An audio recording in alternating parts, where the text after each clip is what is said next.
Judul presentasi hari ini saya beri nama Future of Learning, Developing Digital Talent.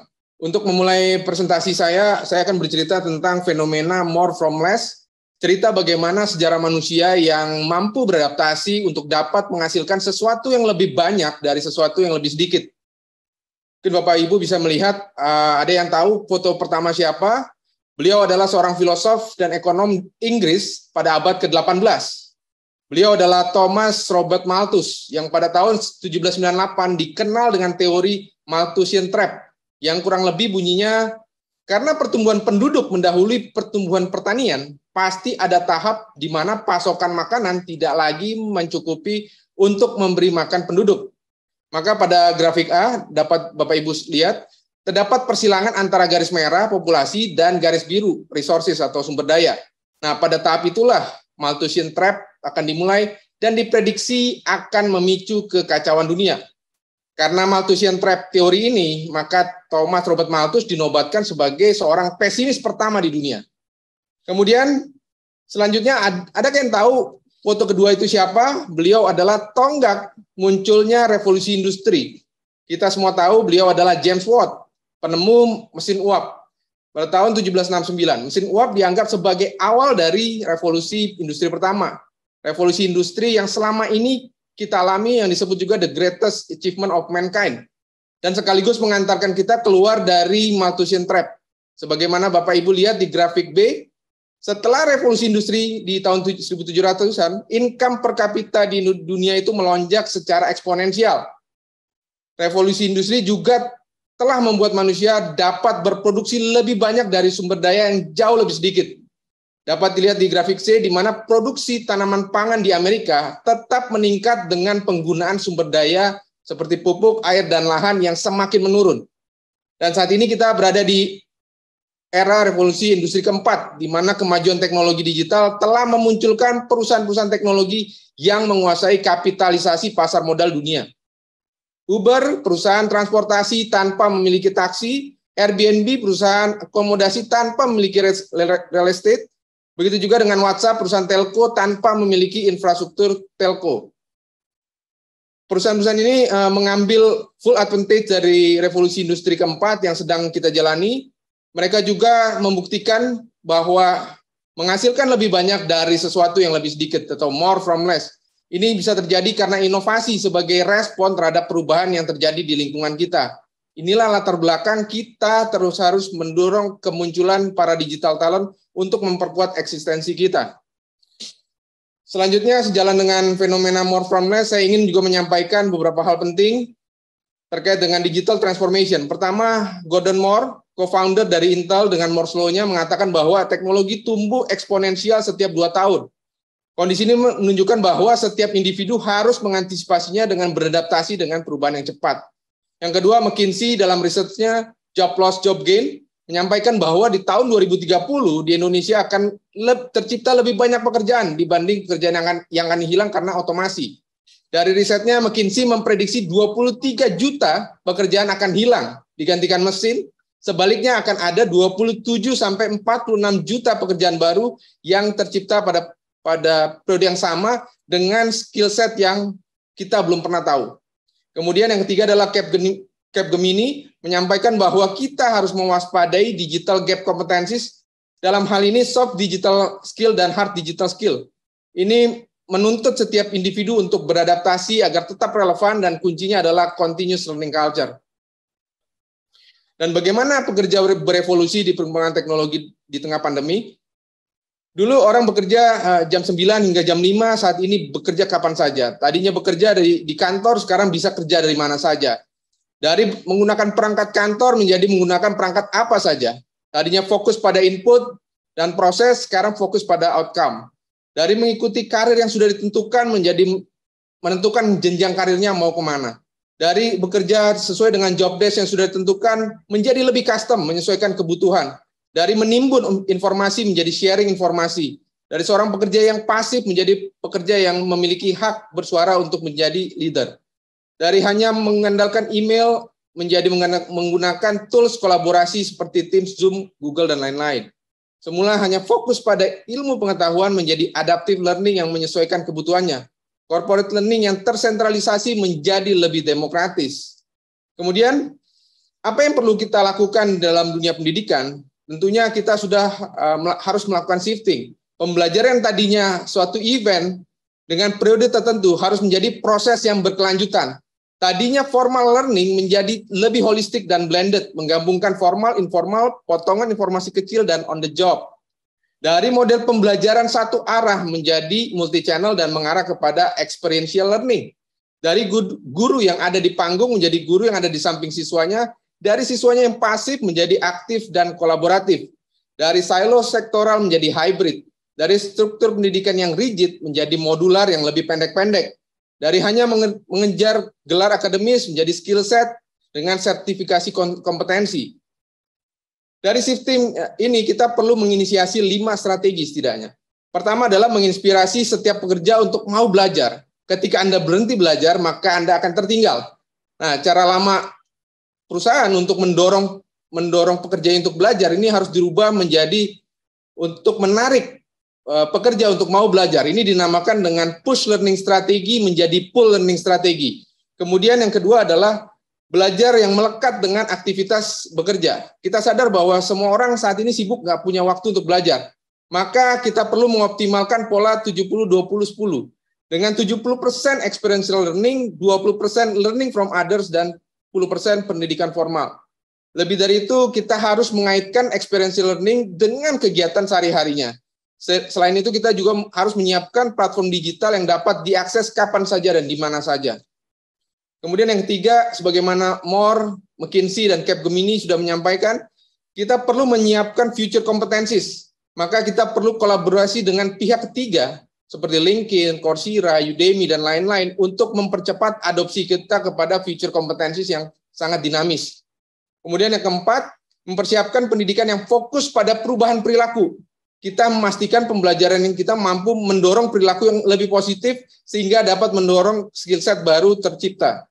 Terakhir yang tak kalah penting adalah membangun continuous learning culture di mana VUCA hanya dapat dijawab dengan belajar yang berkelanjutan. Selanjutnya, McKinsey dan beberapa media lain sudah memprediksikan bahwa COVID-19 ini akan menjadi endemik dan bukan herd immunity, maka direspon dengan protokol kesehatan, perusahaan meresponnya dengan new way of working. Tentunya kami di bidang pendidikan meresponnya dengan new way of learning. Maka transformasi yang terjadi di new way of learning adalah, pertama adalah physical menjadi virtual, nanti saya jelaskan di belakang. Kedua adalah dari hanya sekedar event menjadi proses yang berkelanjutan. Kemudian dari lecturer menjadi subject matter expert dan smart content. Yang keempat adalah exploitation menjadi exploration.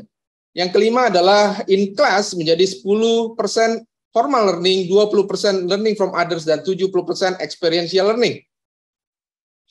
Next slide. Physical to virtual. Jadi Ketua Asosiasi Corporate University Dunia, IFMD, Dr. Mahdi Mulan itu menyatakan bahwa all agreed that the future will be blended again. But this time with online being the default solution and offline requiring a justification. Just the other way around it was before the pandemic. Jadi defaultnya adalah online, sedangkan tatap muka membutuhkan justifikasi. Maka justifikasi yang kita pakai adalah learning domain dan kesiapan infrastruktur untuk memanfaatkan teknologi. Nah, dalam learning domain kita akan melihat pada 3 hal, kognitif, psikomotor, dan afektif.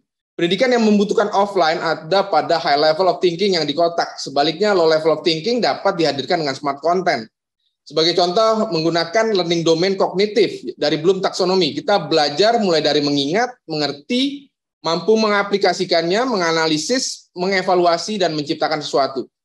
Maka low level of thinking adalah proses belajar mengingat, mengerti, dan mengaplikasikan dapat dilaksanakan secara asinkronos dengan smart content. Sedangkan high level of thinking dapat dilaksanakan dengan sinkronos dengan bantuan subject matter expert.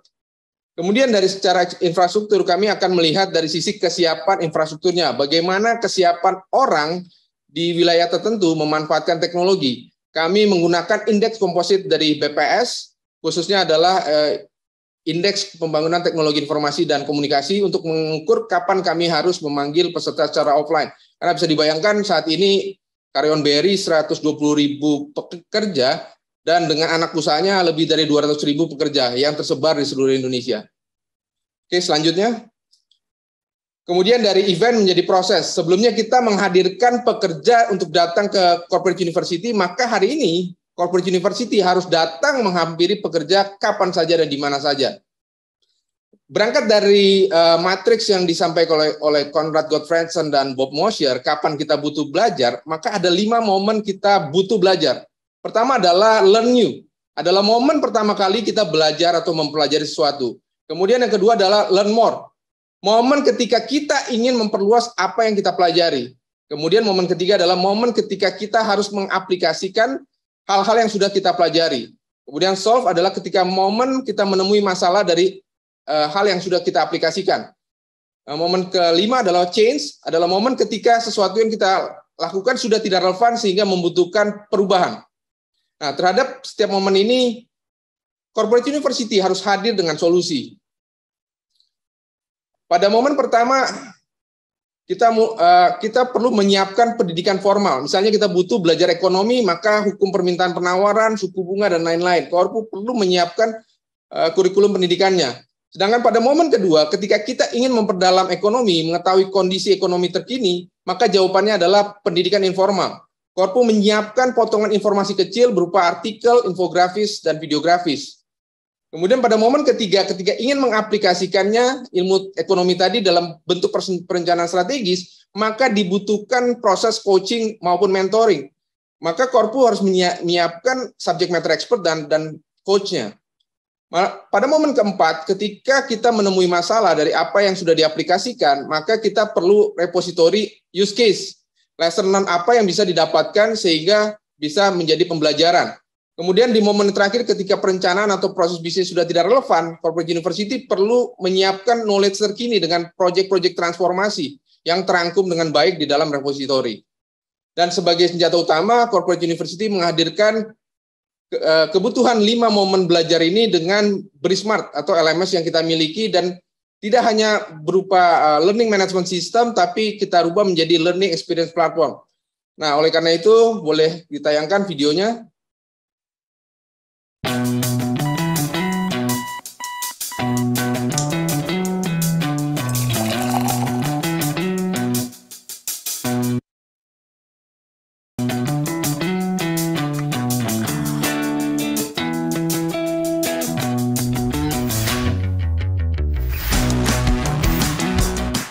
Di masa sekarang ini, banyak hal yang gak pasti, dan kitalah yang harus beradaptasi. Selagi masih bisa, kita harus manfaatin waktu yang ada. Selalu update diri untuk menggapai mimpi. Untungnya, BRISmart mempermudah semua, dan sesuai dengan karir yang kita mau. Jadi, nambah ilmu bisa dilakuin di mana aja. Abi, sebentar deh.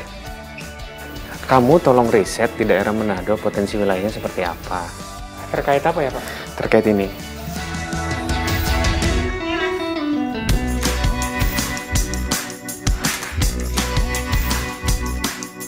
Di saat nggak ada tempat untuk berdiskusi dan bertanya, lagi-lagi BRISmart yang jadi andalan.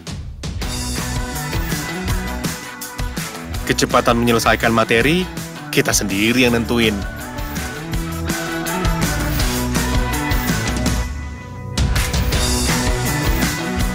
Tapi, saya nggak mau kalah gitu aja dari yang lain.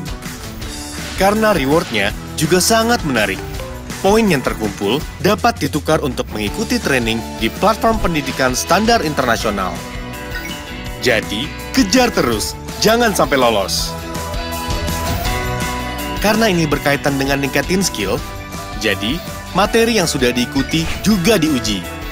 Kalau nilainya belum oke, kita masih bisa ngulang materinya lagi kok. Kalau masih bingung, langsung aja konsultasi sama ahlinya.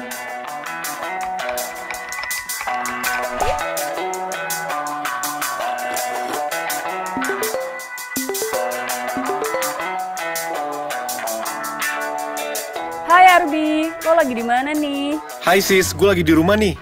Riset yang kemarin Bapak minta, lo cari referensinya di mana sih? Bagi-bagi gue dong, gue juga punya nih tugas yang sama kayak lo. Bri, smart dong. Dijamin materi dan referensi yang lo mau semua ada di sana. Oh, Bri, smart. Oke. Nanti gue coba deh. Thank you banget lo infonya. Have a nice weekend. Setelah semua materi udah diikuti, kita bisa mengambil sertifikasi buat menilai kompetensi diri. Kalau masih pengen yang lebih lagi, tinggal cek assessment yang diberikan, terus tinggal pilih program mana yang selanjutnya yang mau kita ambil. Jangan buang waktu lagi. Kemudahan sudah ada di genggaman. Kejar mimpimu sekarang juga.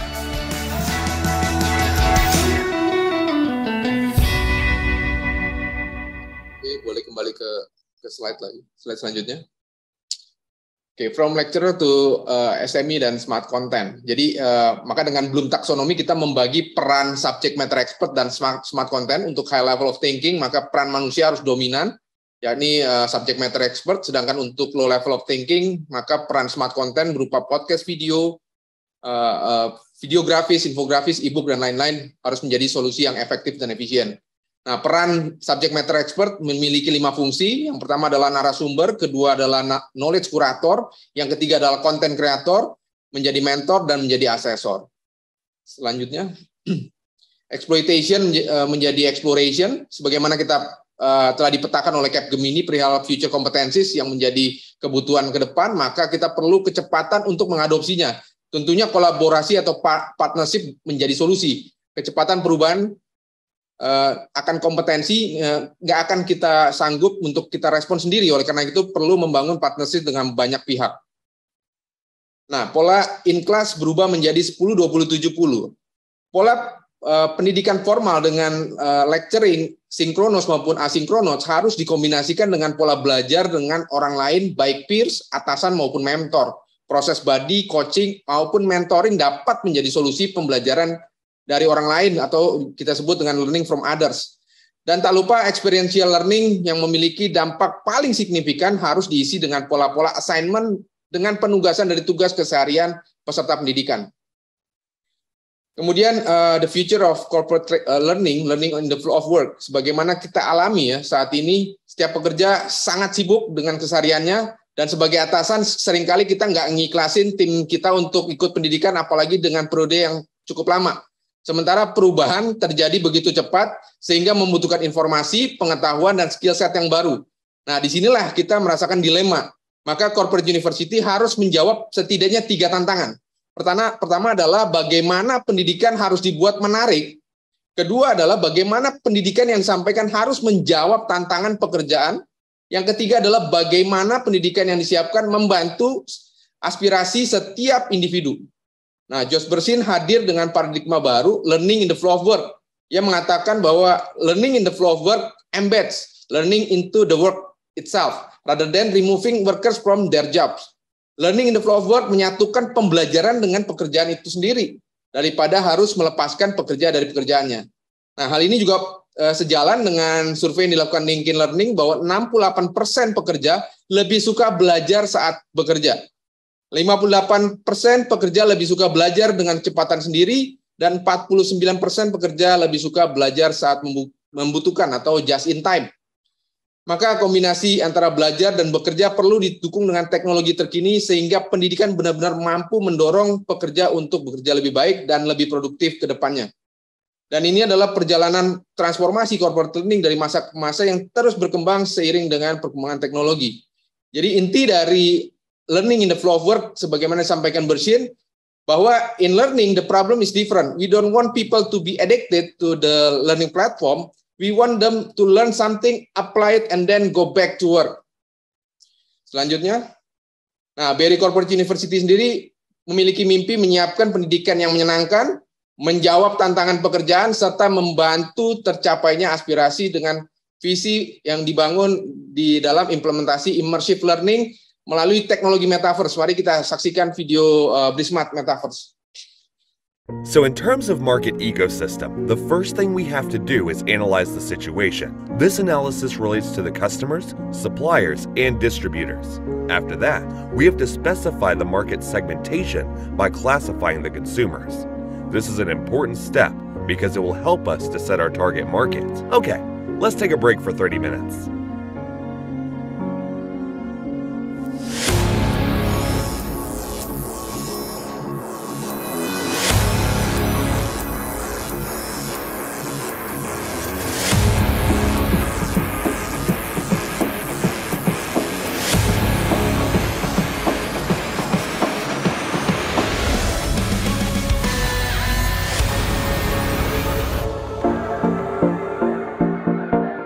Hello Arby, welcome back to Bree Smart Metaverse. This is some cool stuff you can learn for today. Okay, let's try today's topics. Wow, this is so cool. Hi Arby, so nice that you can join us. I will walk you through this market's ecosystem. You can ask anything and I will surely help you. Hello Arby, welcome to our store. Hello Pauchok, how long have you been running this business? And how much is the turnover? I've been running this business for around 3 years. I could sell 150 chickens in a day, with total profit around 6 million rupiah. Okay, thank you so much Pauchok. In Indonesia, chicken meat is still a promising business, because it consumed daily by regular household or to be served in food stalls. For more information on the market's ecosystem, let's meet other players. Traditional markets in Bali have its own uniqueness. We cannot just use conventional approach, we also must understand its culture and spiritual side. Therefore we make few alternative solution to broaden the market.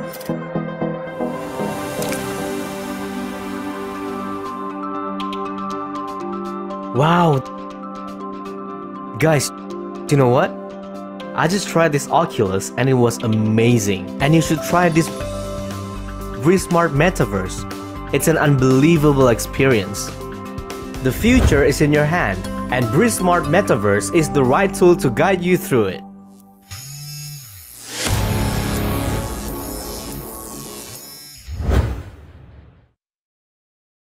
Oke, terima kasih. Sebagai penutup, saya ingin mengutip quote dari Abraham Lincoln yang mengatakan bahwa the best way to predict the future is to create it. Cara terbaik untuk memprediksi masa depan adalah membuatnya. Tentunya kita sulit memprediksikan masa depan, tapi kita punya kesempatan untuk melakukan inovasi dan terobosan dalam menjawab setiap kebutuhan konsumen kita. Dan pada akhirnya itulah yang akan membentuk masa depan. Terima kasih. Wassalamualaikum warahmatullahi wabarakatuh.